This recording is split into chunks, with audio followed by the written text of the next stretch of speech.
What's up everyone? Welcome back to the channel। हम लोग आ गए हैं फाइनली इस चैप्टर के लास्ट क्लास पे और इस पार्ट में चैप्टर आपका पूरा समाप्त हो जाएगा।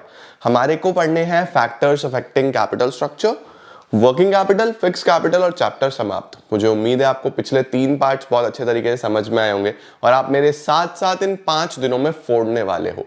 तो चलिए जल्दी से शुरू करते हैं, जो बचा हुआ पार्ट है उसको कंप्लीट कर देते हैं एंड फिर अगला चैप्टर कल के दिन संडे के दिन ही समाप्त कर देंगे। चलिए जल्दी से लेट्स बिगिन।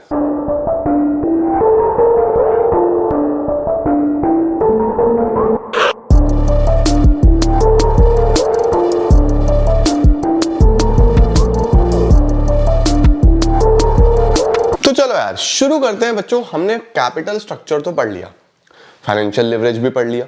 अब टॉपिक आता है कि कैपिटल स्ट्रक्चर डिसाइड कैसे करें, कितना डेट हो मेरे कैपिटल स्ट्रक्चर में, कितना इक्विटी हो मेरे कैपिटल स्ट्रक्चर में।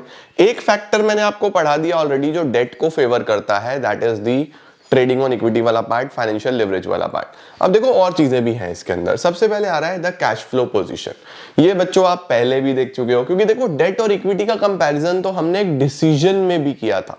कौन सा डिसीजन था वो? फाइनेंसिंग डिसीजन, कि डेट से पैसा रेज करूं या इक्विटी से पैसा रेज करूं। तो वो वाले काफी फैक्टर्स यहाँ पे सेम होंगे। जैसे पहला फैक्टर कैश फ्लो, अब मैंने आपको वहां पढ़ाया था कि डेट आप जब भी लेते हो तो वहां पे आपके पास एक फिक्स्ड इंटरेस्ट आता है, तो उस फिक्स्ड इंटरेस्ट को पे करने के लिए कैश फ्लो चाहिए, है ना। तो अगर आपके पास कैश फ्लो अच्छा है तो ऑफ कोर्स आपको डेट में जाना चाहिए, क्योंकि डेट एक बेटर सोर्स है। डेट के तीनों फायदे मैंने आपको बताए, चीपर है, टैक्स सेव करता है, अर्निंग पर शेयर बढ़ाने में हेल्प करता है। तो डेट के तो बहुत फायदे हैं, बट सिर्फ उसको देख के डेट नहीं ले सकता ना। अगर डेट में जाना है तो कैश फ्लो भी देखो, क्या कैश फ्लो अच्छा है। अगर कंपनी अच्छा कैश फ्लो जनरेट कर रही है तो गो फॉर डेट, अच्छा कैश फ्लो जनरेट नहीं कर रही तो गो फॉर इक्विटी, ठीक है। उसके बाद आता है बच्चों इंटरेस्ट कवरेज रेशो। सर ये इंटरेस्ट कवरेज रेशो क्या है? देखो बच्चों, इंटरेस्ट कवरेज रेशो का फॉर्मूला होता है earnings divided by interest. EBIT तो आप जानते हो, earning before interest and tax, ठीक है। अब आप एज्यूम करो कि किसी कंपनी की अर्निंग 1 लाख है और उसको 50,000 रुपए तो इंटरेस्ट के देने हैं, तो इसकी अर्निंग्स क्या 2 टाइम्स हो गई, इंटरेस्ट के 2 गुना हो गई, है ना। तो आप सोचो कि यहां पे कंपनी के लिए कितना रिस्की है कि भैया अर्निंग्स का आधा पैसा तो कहां जा रहा है, इंटरेस्ट में ही जा रहा है ना। अब आप सोचो कि यहां 1 लाख की जगह ये 2 लाख होता तो इंटरेस्ट के 4 गुना अर्निंग्स है। अगर ये 2 लाख की जगह 3 लाख होता तो इंटरेस्ट के 6 गुना अर्निंग्स है। तो यहां पे देखो, जब अर्निंग्स ज्यादा होती है ना तो डेट सेफ होता चला जाता है, क्योंकि कंपनी को पता है कि यार अच्छा कमा रहे हैं, ब्याज हम आराम से दे देंगे। तो इंटरेस्ट कवरेज रेशो से हम ये चेक कर सकते हैं कि इंटरेस्ट के कंपैरेटिवली मेरी अर्निंग्स कितनी है। तो अगर मेरी अर्निंग्स बढ़िया है तो ICR हाई होगा। अब जितना हाई ICR वो हमें बोलेगा कि डेट आप ले सकते हो, लो ICR तो आप डेट में नहीं जाओगे। तो क्या लिखा हुआ है? It refers to the number of time the company is earning before interest and tax cover the interest payment obligations. ठीक हो गया। High ICR means companies can have more of debt, simple सी बात है। अब बच्चों इसका बड़ा भाई होता है DSCR। ICR का बड़ा भाई कौन सा है?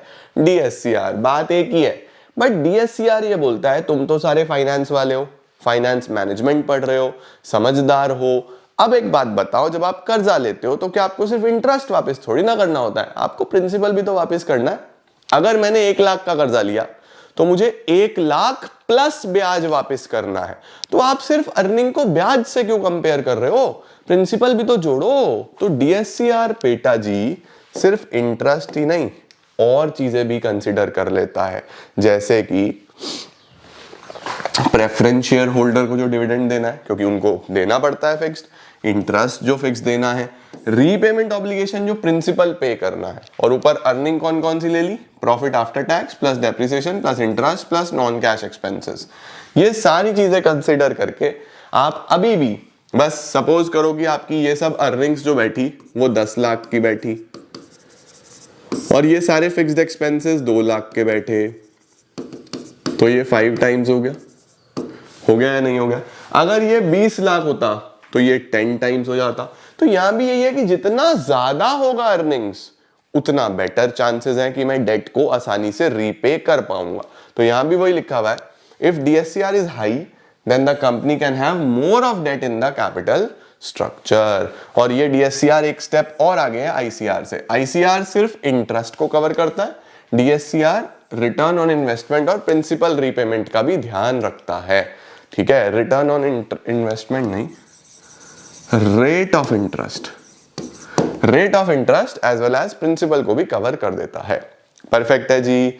तो हमने क्या पढ़ा, कैश फ्लो अच्छा है तो कर्जे में जाओ, ICR हाई है तो ही कर्जे में जाओ, DSCR हाई है तो ही कर्जे में जाओ, नहीं तो मत जाओ। उसके बाद रिटर्न ऑन इन्वेस्टमेंट, ये मैं आपको पढ़ा चुका हूं, ये वही फाइनेंशियल लिवरेज वाला पॉइंट है कि अगर रिटर्न ऑन इन्वेस्टमेंट ज्यादा है रेट ऑफ इंटरेस्ट से तो ही कर्जे में जाना है, नहीं तो नहीं जाना।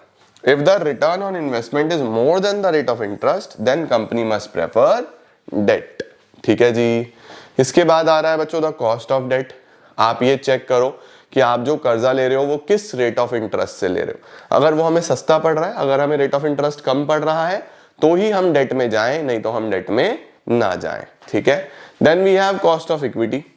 कॉस्ट ऑफ इक्विटी में बच्चों वही है कि जब तक कॉस्ट ऑफ इक्विटी का मतलब सीधा ये होता है कि अर्निंग पर शेयर बढ़ना चाहिए।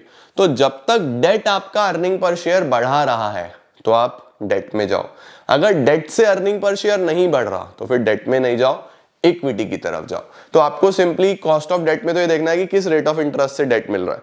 कॉस्ट ऑफ इक्विटी में ये देखना है कि अर्निंग पर शेयर बढ़ रहा है या नहीं बढ़ रहा है। तो अगर अर्निंग पर शेयर डेट बढ़ा रहा है तो go for debt, otherwise go for equity. देखो बहुत क्लियर है। As far as debt is increasing the earning per share, then we can include it in the capital structure. And when EPS start declining, तो फिर हमें date छोड़ के equity पे जाना चाहिए। फ्लोटेशन कॉस्ट का मतलब क्या होता है बच्चों जी, द कॉस्ट ऑफ इशू। तो देखो यहाँ पे बहुत क्लियरली लिखा हुआ है कि issue of share, issue of debenture, इनमें काफी सारी फॉर्मेलिटीज लगती है और काफी हाई फ्लोटेशन कॉस्ट भी होता है। तो जब भी whereas there is less cost involved in raising capital by loans और एडवांसेस। इसका मतलब यह है कि शेयर इशू करने से, डिवेंचर इशू करने में बहुत सारी फॉर्मेलिटीज हैं, बहुत सारा पेपर वर्क है, बहुत टाइम लगता है, बहुत एफर्ट लगता है, बहुत मनी लगता है। तो आप देखो कि क्या आपके पास अदर सोर्सेज भी अवेलेबल हैं, क्या मैं लोन फ्रॉम बैंक कर लूं या मैं लोन फ्रॉम अ फ्रेंड कर लूं। तो इस तरीके के ऑप्शंस भी मुझे एक बार कंसिडर करने चाहिए। इसके साथ साथ रिस्क कंसिडरेशन। तो रिस्क तो मैंने आपको बता दिया कि फर्म के अंदर अगर फर्म ने कर्जा लिया और वो नहीं चुका पाई तो भैया एसेट्स बिक जाएंगे, संपत्ति तक बिक जाएगी। तो आप चेक करो कि आपका रिस्क एपेटाइट कैसा है, क्या आपके पास कैपेसिटी है आसानी से कर्जा चुकाने की। अगर है तो ही आप डेट की तरफ जाओ, अगर कैपेसिटी नहीं है, ऐसा रिस्क एपेटाइट नहीं है, तो आप डेट की तरफ मत जाओ, आप सीधा इक्विटी को देखो। देखो क्या लिखा हुआ है, financial risk refers to a position when a company is unable to meet its fixed financial charges if a firm's business risk is low. अगर आपका रिस्क लो है ओवरऑल, मतलब ऐसी कोई टेंशन वाली बात नहीं है, तो फिर हम डेट में जा सकते हैं। और अगर हाई बिजनेस रिस्क है तो फिर इक्विटी में जाना चाहिए। ठीक है जी। इसके बाद वी हैव बेटा जी फ्लेक्सिबिलिटी। फ्लेक्सिबिलिटी का क्या मतलब है, फ्लेक्सिबिलिटी को ना यार रिजिडनेस के साथ रिलेट करा गया है। कैसे रिलेट करा गया है सर, रिलेट ऐसे किया गया बच्चों की अगर मैं कर्जा लेता हूं, सोचो अगर मैंने डेट लिया, मैंने कर्जा लिया, तो मेरी जो बोरोइंग कैपेसिटी है वो रिड्यूस हो जाती है। अब मैं और कर्जा नहीं ले सकता, मैं और बोरो नहीं कर सकता क्योंकि मेरी बोरोइंग कैपेसिटी उतनी ही है, मैंने कर्जा ले लिया। जबकि अगर मैंने शेयर इशू करे होते तो मेरे पास अभी बोरो करने की भी कैपेसिटी थी, बोरोइंग कैपेसिटी भी थी। तो आप ये मेक श्योर करो कि आप कभी भी अपनी बोरोइंग कैपेसिटी खत्म मत करो। लाइक अगर आपकी 1 करोड़ की बोरोइंग कैपेसिटी है तो आप 20 लाख, 30 लाख, 50 लाख बोरो करो, बाकी मेंटेन करके रखो, कल को जरूरत पड़ गई फिर। तो you should always maintain some borrowing capacity, flexibility बनी रहनी चाहिए। पूरा 1 करोड़ का कर्जा लेके बैठ जाओगे, कल पैसे की जरूरत पड़ गई फिर क्या करोगे। तो इसीलिए यहां बोल रहा है कि एक्सेस ऑफ डेट, अगर बहुत ज्यादा डेट लोगे तो आप फिर फर्दर बोरो नहीं कर सकते। तो फ्लेक्सिबिलिटी मेंटेन करने के लिए कुछ ना कुछ बोरोइंग पावर बचानी चाहिए।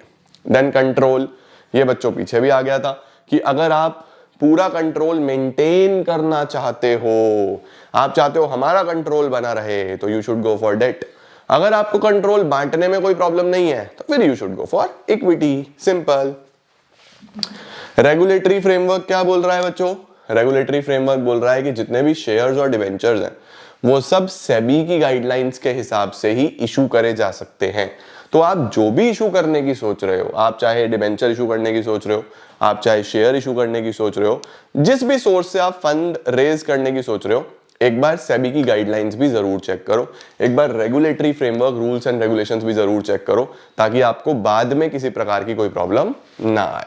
ठीक है, इसके बाद स्टॉक मार्केट कंडीशंस, ये भी हम लोग पीछे देख चुके हैं कि अगर मार्केट में बूम है, मार्केट में बूम पीरियड चल रहा है, तो you can go for shares, आप इक्विटी इशू करो, क्योंकि लोग उस टाइम पे शेयर्स खरीदना चाहते हैं। अगर मार्केट में डिप्रेशन है, मार्केट गिरी हुई है, मार्केट नीचे की तरफ है, तो फिर उस टाइम पे कोई भी शेयर नहीं खरीदेगा। उस टाइम पे आपको डेट की तरफ जाना चाहिए, लोग डिवेंचर खरीदना चाहते हैं, राइट? तो मार्केट कंडीशंस चेक कर लो, बूम है तो इक्विटी यानी शेयर्स इशू करो, मार्केट गिरी हुई है, डिप्रेशन है, तो फिर डेट डिवेंचर्स इशू करो। ठीक है, then we have capital structure of the company. अब देखो बोल रहा है कि कुछ कंपनीज जो हैं वो अपना कैपिटल स्ट्रक्चर इंडस्ट्री नॉर्म्स के हिसाब से बना। देखो हर इंडस्ट्री का एक बेसिक कैपिटल स्ट्रक्चर होता है कि अगर मैं कॉस्मेटिक इंडस्ट्री में हूं, या फिर मैं टेक्सटाइल इंडस्ट्री में हूं, या फिर मैं फार्मास्यूटिकल इंडस्ट्री में हूं, तो हर इंडस्ट्री का एक बेसिक स्टैंडर्ड कैपिटल स्ट्रक्चर आप देख सकते हो, कहीं पे भी इजीली मिल जाता है, इंटरनेट पे अलग जगह पे। आप अलग अलग बिजनेस मैगजीन से, अलग अलग बिजनेस न्यूज़पेपर्स पढ़ के आप इस चीज का अंदाजा लगा सकते हो कि एक एवरेज या एक नॉर्मल कैपिटल स्ट्रक्चर क्या है इस पर्टिकुलर सेक्टर का। तो आप उस सेक्टर का एक एवरेज कैपिटल स्ट्रक्चर देख के आइडिया जरूर ले सकते हो, बट आप अपना कैपिटल स्ट्रक्चर खुद ही फ्रेम करोगे। आपको पता है ना आपकी क्या कैपेसिटी है, आपकी कंपनी के क्या आपने स्टैंडर्ड सेट करे हैं, कैसे आपने डिफाइन करा है अपनी कंपनी को। तो आप आइडिया ले सकते हो, लेकिन आप किसी भी दूसरी कंपनी का capital structure same ditto copy मत करो, अपने हिसाब से बनाओ। Every company frame their capital structure according to the industrial norms. Sorry, every नहीं, सम कंपनीज लिखा हुआ है, सम कंपनीज, कुछ जो कंपनीज है वो अपना कैपिटल स्ट्रक्चर फ्रेम करती है इंडस्ट्रियल नॉर्म्स के हिसाब से। But if firm can not afford high risk, अगर एक फर्म खुद के बारे में सोचे और उसको लग रहा है कि वो रिस्क अफोर्ड नहीं कर सकती, तो फिर उसको डेट में नहीं जाना चाहिए, क्योंकि अदर फर्म्स रेज कर रही है। अगर इंडस्ट्री में फर्म्स रेज कर रही हैं, दैट डजंट मीन कि आप भी करो। आप अपनी कैपेसिटी देखो यार कि आपकी खुद की क्या कैपेसिटी है, अपने हिसाब से अपना कैपिटल स्ट्रक्चर डिसाइड करो, किसी और कंपनी को देख के या इंडस्ट्रियल स्टैंडर्ड को देख के मत करो ऐसा। ठीक है, ये यहां पे लिखा है बच्चों जी। तो काफी सारे पॉइंटर्स हमने देखे जो हमें हेल्प कर रहे हैं टू डिसाइड कि हम डेट में जाएं या इक्विटी में जाएं। ऑल्दो डेट एक फेवरेबल सिचुएशन वाली चीज हो सकती है, लेकिन डेट के साथ कुछ चीजें जुड़ी हुई हैं जो कि मैंने आपको सारी की सारी पढ़ा दी यहां पे। ठीक है जी, अब इसके बाद बचता है बच्चों जी हमारा फिक्स कैपिटल और वर्किंग कैपिटल। बहुत ही इंटरेस्टिंग सा, शानदार सा टॉपिक है, उसका मैं एक वीडियो इसमें अटैच कर रहा हूं, मतलब यहीं पे, इसी में, तुम्हें कहीं जाना नहीं है। इसी के अंदर फिक्स कैपिटल और वर्किंग कैपिटल आपके सामने आ रहा है, उसको आप लोग देखो, जल्दी से कवर करो और हमारा चैप्टर हो जाएगा समाप्त। फिक्स कैपिटल वर्किंग कैपिटल की तरफ चलते हैं, चैप्टर समाप्त। एंड देन कल यानी कि संडे को फाइनेंशियल मार्केट शुरू भी करेंगे, फाइनेंशियल मार्केट समाप्त भी करेंगे। ठीक है, let's get to fix capital. अब देखो यार, ये जो टॉपिक है ना, ये आपने क्लास 11th में भी पढ़ा था कि जब भी बिजनेस को स्टार्ट करना होता है तो पैसा लगता है दो तरीके से। एक तो बिजनेस के बिल्कुल स्टार्टिंग में लगेगा, जिसमें आपको एसेट्स बाय करने पड़ेंगे, बिजनेस का सेटअप बिठाना पड़ेगा, और एक बार ये जब हो गया तो फिर रेगुलरली उसको मेंटेन करने के लिए खर्चा होता रहता है। तो जो भी खर्चा बिजनेस में रोज रोज रोज रोज, आपका सैलरी का खर्चा हो गया, बिजली का बिल हो गया, इसके अलावा जितने भी खर्चे बिजनेस में डेली होते रहते हैं बिजनेस को मेंटेन करने के लिए, उनको बोलते हैं वर्किंग कैपिटल। और जो बिजनेस के शुरू में मेनली एसेट्स बाय करने में, बिजनेस को सेटअप करने में बड़े खर्चे जो हैं, उसको हम बोलते हैं फिक्स कैपिटल। तो क्या होता है fix capital? It involves the allocation of firm capital to long term assets. Long term assets में लगता है ये। Managing fix capital is related to investment decisions and it is called capital budgeting. आप पढ़ के आ चुके हो, फिक्स कैपिटल से रिलेटेड जो डिसीजन होता है उसको हम कैपिटल बजटिंग बोलते हैं। Capital budgeting decision affects the growth and the profitability of the business. This decision includes, क्या क्या आता है इसके अंदर? Land, building, plant machinery, change of technology, expenditure on advertisement, campaign, पूरा खर्चा कैंपेन पे, रिसर्च एंड डेवलपमेंट, ये सब फिक्स कैपिटल में आ जाते हैं। अब हमारे पास ये आता है टॉपिक कि ऐसे कौन कौन से फैक्टर्स हैं जो फिक्स कैपिटल को इंपैक्ट करते हैं कि आपको फिक्स कैपिटल कम चाहिए होगा या आपको फिक्स कैपिटल ज्यादा चाहिए होगा। इस पे बेस्ड केस स्टडी कई बार आ जाता है कि एक कंपनी है, उसमें ग्रोथ अपॉर्चुनिटीज दिख रही थी, उसका स्केल बड़ा था, उसका नेचर इस तरीके का था, तो आप बताओ फिक्स कैपिटल ज्यादा चाहिए होगा या कम चाहिए होगा। तो बहुत सारे ऐसे फैक्टर्स हैं जिनको देख के आप समझ सकते हो कि फिक्स कैपिटल ज्यादा चाहिए या फिक्स कैपिटल कम चाहिए। ठीक है, तो देखो सबसे पहले क्या आता है, nature of the business. Now nature of the business से व्हाट आई मीन इज कि आपका बिजनेस किस तरीके का है। क्या आप मैन्युफैक्चरर हो, क्या आप सिर्फ रीसेलर हो, क्या आप सिर्फ खरीद के लेके आ रहे हो, थोड़ा बहुत उसमें एडिशन करते हो एंड देन सेल ऑफ करते हो। तो ये देखना है कि आपका नेचर ऑफ बिजनेस क्या है। अगर आप मैन्युफैक्चरर हो तो ऑब्वियसली आपको फिक्स कैपिटल ज्यादा चाहिए होगा, आपको लैंड भी चाहिए, आपको मशीनें भी चाहिए, आपको खर्चा करना पड़ेगा। लेकिन अगर आप एक रीसेलर हो जो बस बाय करके लेके आता है और प्रॉफिट जोड़ता है और रीसेल करता है, तो फिर उस सिनेरियो में आपको बनाना नहीं है, तो आपको फिक्स कैपिटल कंपैरेटिवली कम चाहिए होगा। तो नेचर ऑफ द बिजनेस में हम ये देखते हैं कि मेरा बिजनेस का नेचर क्या है। ठीक है, देखो क्या लिखा हुआ है, the type of business a company is involved in is the first factor. ठीक है, manufacturing company needs more fix capital as compare to a trading company. सीधी सीधी सी बात है। स्केल ऑफ ऑपरेशंस, अब स्केल ऑफ ऑपरेशन क्या बोलता है, आप किस स्केल पे काम कर रहे हो, आप स्मॉल स्केल कर रहे हो, आप मीडियम स्केल कर रहे हो, आप लार्ज स्केल कर रहे हो। ये सिंपल है। अगर मैं छोटा बिजनेस करूंगा, स्मॉल स्केल बिजनेस करूंगा, तो उस पर्टिकुलर पॉइंट ऑफ टाइम पे मुझे फिक्स कैपिटल भी कम चाहिए होगा। लेकिन अगर मैं मीडियम स्केल करूंगा तो थोड़ा ज्यादा, मैं लार्ज स्केल करूंगा तो और ज्यादा। तो देखो क्या लिखा है, companies which are operating at large scale requires more fix capital, उनको ज्यादा फिक्स कैपिटल चाहिए होता है। जबकि जो छोटी कंपनीज हैं, मीडियम स्केल कंपनीज हैं, उनको कंपैरेटिवली कम फिक्स कैपिटल चाहिए होता है। तो नेचर हो गया, स्केल हो गया, स्केल को साइज ऑफ द बिजनेस भी बोलते हैं। अगला हो गया टेक्निक्स ऑफ प्रोडक्शन। अब देखो हमारे पर्टिकुलर एरियाज में या इंडिया में बोल लो, यूजुअली दो प्रकार की टेक्निक्स देखने को मिलती है। एक होती है लेबर इंटेंसिव टेक्निक, एक होती है capital intensive technique. Labour intensive technique में बच्चों ज्यादा लेबर लगती है और कम कैपिटल लगती है, जबकि कैपिटल इंटेंसिव टेक्निक में ज्यादा कैपिटल यानी ज्यादा मशीनें, ज्यादा इस तरीके का खर्चा होता है और लेबर कम लगती है। तो जो भी इंडस्ट्रीज, जो भी ऑर्गेनाइजेशंस कैपिटल इंटेंसिव पे रिलाई करती हैं, कैपिटल इंटेंसिव का मतलब उनको ज्यादा मशीनें चाहिए, उनको ज्यादा टेक्नोलॉजी चाहिए, इस तरह की चीजें चाहिए, तो उनको फिक्स कैपिटल ज्यादा चाहिए। जबकि वो इंडस्ट्रीज, वो बिजनेसेस जो लेबर इंटेंसिव पे रिलाई करते हैं, उनको फिक्स कैपिटल कम चाहिए। ठीक है, ये इसमें लिखा है, देखो companies using capital intensive require more fix capital, companies using labour intensive requires less fix capital. Technology upgradations, अगर आपका बिजनेस में टेक्नोलॉजिकल अपग्रेडेशंस बार बार आते हैं, यानी रोज रोज रोज रोज कुछ ना कुछ नई टेक्नोलॉजी, हर 2-3 दिन बाद, हर 2-3 महीने बाद, हर 6 महीने बाद, यानी फ्रीक्वेंटली टेक्नोलॉजी अपग्रेड होती है और आपको भी करनी पड़ती है। आपको लेटेस्ट लैपटॉप्स लगाने पड़ते हैं, लेटेस्ट कंप्यूटर्स लगाने पड़ते हैं, लेटेस्ट टेक्नोलॉजी लगानी पड़ती है, तो खर्चा ज्यादा होगा, फिक्स कैपिटल ज्यादा चाहिए होगा।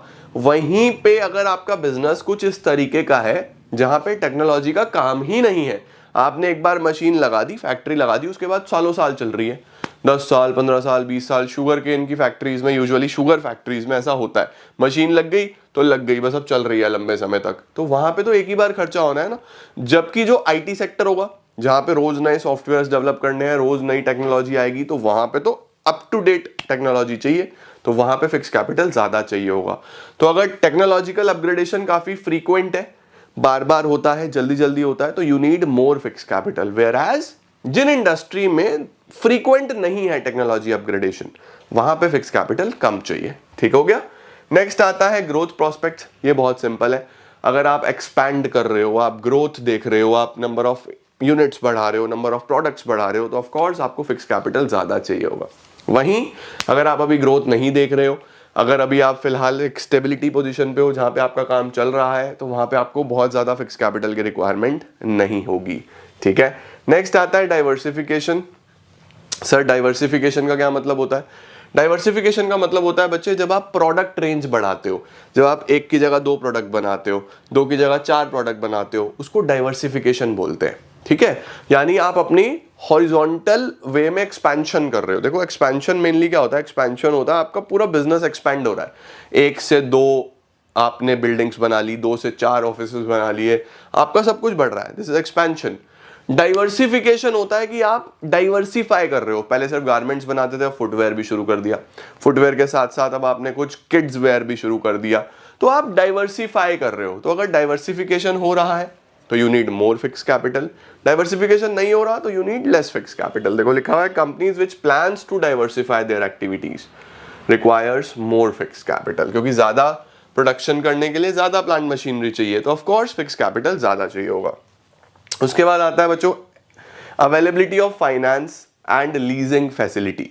देखो अगर आपके पास फाइनेंस अवेलेबल है, यानी आपको लोन वोन मिल जाता है या आपको लीज पे मशीन्स वगैरह मिल जाती हैं, लीज का मतलब रेंट पे आपको मशीन्स वगैरह मिल जाती हैं, तो ऑफ कोर्स आपको खुद से बहुत ज्यादा पैसा लगाने की जरूरत नहीं है ना भाई। एक मशीन 2 करोड़ की है, अब अगर मुझे वो 2 करोड़ की मशीन 5 लाख रुपए महीना पे मिल रही है या 2 लाख रुपए महीना पे मिल रही है, तो मुझे यार 2 करोड़ लगाने से बच जाऊंगा ना। कहां मुझे 2 करोड़ चाहिए, कहां मुझे 2-3 लाख रुपए चाहिए, तो कितना फर्क आ गया, है ना। तो अगर लीजिंग फैसिलिटी है, लीजिंग का मतलब रेंटल फैसिलिटी अवेलेबल है, तो उस सिनेरियो में फिक्स कैपिटल की रिक्वायरमेंट कम होगी।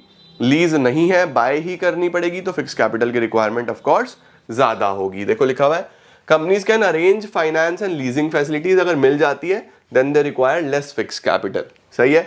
नेक्स्ट क्या आता है level of collaborations and joint ventures. Level of collaborations का क्या मतलब होता है कि आप मिलजुल के अगर काम कर लो।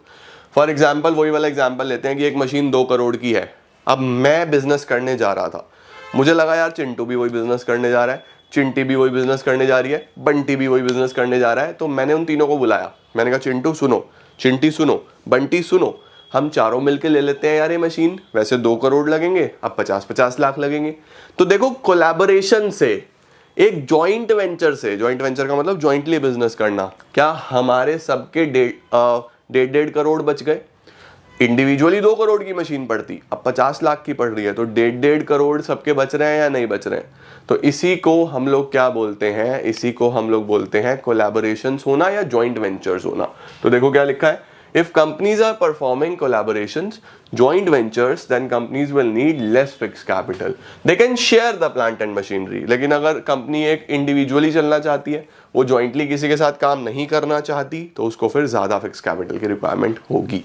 तो ये थे बच्चों 8 फैक्टर्स, 1 2 3 4 तो ये हो गए, स्क्रीनशॉट लेना है ले लो, और 4 ये हो गए जो इम्पैक्ट करते हैं हमारे फिक्स कैपिटल रिक्वायरमेंट को। इसके बाद अब हम चलते हैं वर्किंग कैपिटल रिक्वायरमेंट्स की तरफ। अब वर्किंग कैपिटल मैं आपको ऑलरेडी बता चुका हूं कि वर्किंग कैपिटल क्या है, जो आपको डेली बेसिस का खर्चा चाहिए, जो आपको बिजनेस को चलाने के लिए रोज रोज का पैसा चाहिए, जो आपका बिजनेस अच्छे से स्मूथली चल सके, उसको मेंटेन करने के लिए आपको पैसा चाहिए, उसको हम वर्किंग कैपिटल बोलते हैं। The capital requirement for smooth day to day operations of the business is called working capital. It refers to an excess of current assets over current liabilities. ये वर्किंग कैपिटल का formula दिया हुआ है बच्चे, लेकिन ये जो फॉर्मूला है ना CA माइनस CL, ये नेट वर्किंग कैपिटल का फॉर्मूला है। इट मीन्स हमारे पास 2 प्रकार के वर्किंग कैपिटल होते हैं, one is gross working capital, the other is net working capital. Examination में बहुत ज्यादा पूछा नहीं गया है, बट पार्ट ऑफ सिलेबस है तो मैं आपको बता रहा हूं। ग्रॉस वर्किंग कैपिटल का मतलब होता है the total of current assets. अगर आप टोटल ऑफ करंट एसेट्स ले लेते हो कि मेरे पास जो भी करंट एसेट्स हैं सबको जोड़ दो, ग्रॉस वर्किंग कैपिटल बन जाएगा। जैसे हमारे पास cash, debtor, marketable securities, finish goods inventory, BR, work in progress, raw material, prepaid expenses, सब एसेट्स जो कैश में कन्वर्ट हो जाते हैं बहुत जल्दी, इनको जोड़ दो तो ग्रॉस वर्किंग कैपिटल बन जाता है। नेट वर्किंग कैपिटल क्या होता है भैया, सिर्फ एसेट से थोड़ी ना होता है, करंट लायबिलिटीज भी तो है जो 1 साल के अंदर अंदर पे करनी है, उनको माइनस कर लो। तो नेट वर्किंग कैपिटल क्या होगा, CA minus CL। It refers to excess of current assets over current liabilities. Current liabilities are to be paid within an year, जैसे BP, क्रेडिटर्स, ठीक है। अब जो नेट वर्किंग कैपिटल है वो आपका पॉजिटिव भी हो सकता है, नेगेटिव भी हो सकता है ना।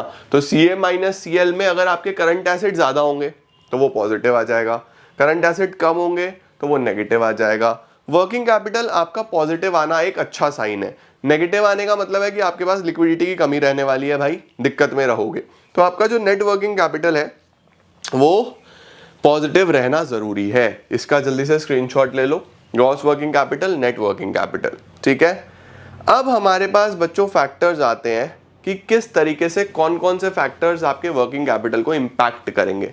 सबसे पहले फिर से स्केल ऑफ ऑपरेशन, सिंपल भाई, बहुत सिंपल। अगर आप स्मॉल स्केल पे काम कर रहे हो तो ऑफ कोर्स आपको सैलरी भी कम देनी है, आपको रेंट भी कम देना है, आपको बिजली का बिल भी कम देना है, यार वर्किंग कैपिटल कम चाहिए। अगर आप बड़े लार्ज स्केल पे काम कर रहे हो तो आपको ये सब ज्यादा देना है, तो वर्किंग कैपिटल ज्यादा चाहिए। इससे सिंपल कुछ नहीं है। नेचर ऑफ द बिजनेस, किस तरीके का बिजनेस है ना। अगर आप रिटेल शॉप पे हो, रिटेल शॉप कर रहे हो, आप अपने आप सोल प्रोप्राइटर हो, आपकी एक रिटेल कन्फेक्शनरी शॉप है, स्टेशनरी शॉप है, गारमेंट्स की शॉप है, तो आपको वर्किंग कैपिटल इतना नहीं चाहिए यार। रिटेल शॉप है, ज्यादा लेबर नहीं लगेगी, बहुत ज्यादा बिजली नहीं लगेगी। वहीं पे अगर आपका बहुत बड़ा डिपार्टमेंटल स्टोर है, कंपेयर करो अब आप रिटेल शॉप से, डिपार्टमेंटल स्टोर का ऑफ कोर्स रनिंग के एक्सपेंसेस ज्यादा होंगे, वर्किंग कैपिटल ज्यादा चाहिए होगा।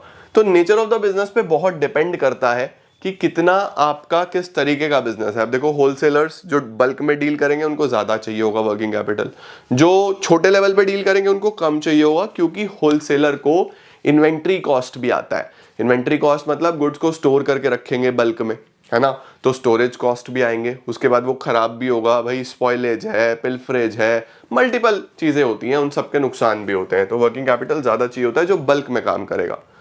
नेक्स्ट आता है बच्चों बिजनेस साइकिल फ्लक्चुएशंस। अब देखो बिजनेस साइकिल में दो ही ऑप्शंस होते हैं, मैं आपको पहले भी बता चुका हूं, ये बिजनेस साइकिल कई बार इस चैप्टर में आया है। एक होता है बूम और एक होता है हमारे पास डिप्रेशन, रिसेशन, है ना। तो देखो जब बूम पे होती है मार्केट, बूम पे होती है तो ज्यादा डिमांड होती है, ज्यादा प्रोडक्शन हो रही होती है, ज्यादा बिजनेस में अच्छा चल रहा होता है बिजनेस, तो वर्किंग कैपिटल ज्यादा चाहिए होता है। वहीं जब हम बात करते हैं कि डिप्रेशन में है, तो डिप्रेशन में कम डिमांड होती है, कम स्टोरेज करना होता है, सामान बिक नहीं रहा होता, तो वर्किंग कैपिटल कम चाहिए होता है। तो बूम के केस में बिजनेस बढ़िया चल रहा होता है, वर्किंग कैपिटल ज्यादा। डिप्रेशन के केस में ऐसा कुछ खास डिमांड नहीं होती, वर्किंग कैपिटल कम।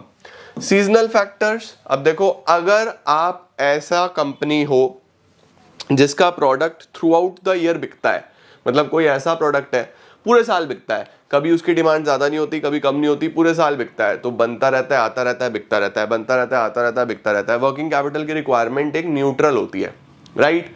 वहीं अगर आपका एक ऐसा प्रोडक्ट है जो कब बिकेगा, सीजनल प्रोडक्ट है, सीजन टू सीजन बिकेगा, तो अगर आपका प्रोडक्ट सीजन टू सीजन बिकता है तो उस सिनेरियो में आपको वर्किंग कैपिटल की रिक्वायरमेंट ज्यादा होगी, क्योंकि आपको उसको स्टोर करना पड़ेगा, आपको उसको बल्क में बाय करना पड़ेगा, आपको उसका मेंटेनेंस कॉस्ट भरना पड़ेगा, तो आपको हमेशा वर्किंग कैपिटल की रिक्वायरमेंट ज्यादा हो जाएगी इन केस जो आपका प्रोडक्ट है वो एक सीजनल प्रोडक्ट है। इस चीज का ध्यान रखना।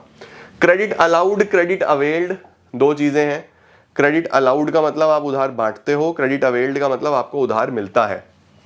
अगर आप उधार बांट देते हो, क्रेडिट अलाउड, आप सारा माल उधार में बेचते हो, तो ऑफ कोर्स आपके पास खुद के पास पैसे की शॉर्टेज होगी, उधार में बेचते हो तो पैसे की शॉर्टेज होगी, तो आपको ज्यादा पैसा अपना लगाना पड़ेगा। तो उधार बांटते हो तो वर्किंग कैपिटल ज्यादा, उधार नहीं बांटते हो, सब कुछ कैश में करते हो, आप उधार बांटते ही नहीं हो, सब कुछ कैश में करते हो, तो अगर कैश में करते हो, माल बिकता है हाथों हाथ पैसा आ जाता है, माल बिकता है हाथों हाथ पैसा आ जाता है, तो वर्किंग कैपिटल कम चाहिए, है ना। तो क्रेडिट अलाउड बहुत सिंपल है, उधार बांट रहे हो तो आपको पैसा ज्यादा चाहिए, उधार नहीं बांट रहे तो पैसा कम चाहिए। वहीं पे क्रेडिट अवेल्ड का मतलब कि आपको उधार मिलता है या नहीं मिलता है। अगर उधार आसानी से मिलता है, जब उधार मिल जाता है तो अपने पैसे की जरूरत कम है, ऑफ कोर्स वर्किंग कैपिटल कम। उधार आसानी से नहीं मिलता, कैश पे ही सामान खरीदना पड़ता है, तो वर्किंग कैपिटल की रिक्वायरमेंट ज्यादा होगी, क्योंकि उधार मिल नहीं रहा ना। उधार मिल जाता तो बात ही क्या थी, अब उधार मिल नहीं रहा तो वर्किंग कैपिटल की रिक्वायरमेंट ज्यादा होगी।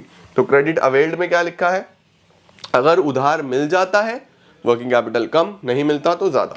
नेक्स्ट आता है बच्चों ऑपरेटिंग एफिशिएंसी।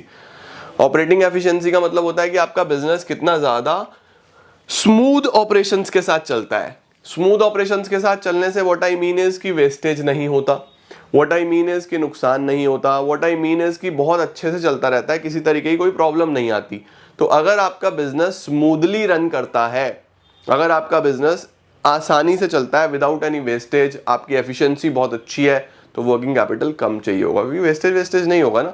वहीं आपका बिजनेस में एफिशिएंसी नहीं है, आपके बिजनेस में बहुत ज्यादा नुकसान होता है, वेस्टेज होती है, लोग आते नहीं है, छुट्टी करते हैं, परेशान करते हैं, तो वहां पे पैसा ज्यादा चाहिए होगा आपको। तो एफिशिएंसी अच्छी है तो वर्किंग कैपिटल कम, एफिशिएंसी खराब है तो वर्किंग कैपिटल ज्यादा।